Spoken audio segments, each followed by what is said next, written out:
మావోయిస్టులు ఆయుధాలు వదిలేసి లొంగిపోవాలి, ఆయుధాలు వదిలేస్తే ఒక్క తోట కూడా పేల్చం, లొంగిపోయే వారికి రెడ్ కార్పెట్ స్వాగతం పలుకుతామంటూ అమిత్ షా స్పష్టం చేశారు సార్. అండ్ అభివృద్ధిని ఈ రెడ్ టెర్రర్ అనేది అడ్డుకుంటోంది అని కూడా కామెంట్ చేసిన పరిస్థితి సార్. అంటే అమిత్ షా ప్రపోజల్ మీద మీ కామెంట్ ఏంటి సార్?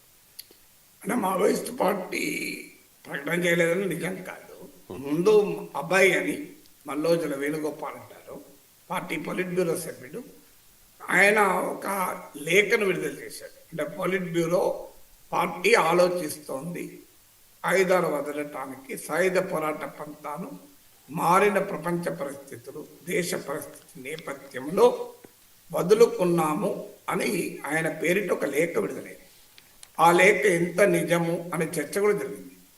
తర్వాత సిపిఐ మావోయిస్ట్ పార్టీ అధికారికంగా ఒక ప్రకటన విడుదల చేసింది. అంటే ఈ లేఖ అబద్ధం అని చెప్పలేదు, అది ఆయన వ్యక్తిగత అభిప్రాయము, పార్టీ సాయుధ పోరాట పంతాను వదలడం లేదు అని.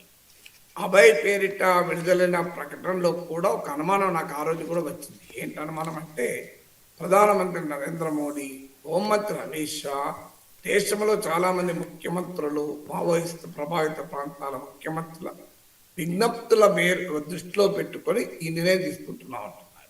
మావోయిస్ట్ పార్టీ అట్లా తమ దృష్టిలో, వాళ్ళ భాషలో చెప్పాలంటే దళారి బూర్జువా వర్గం అంటారు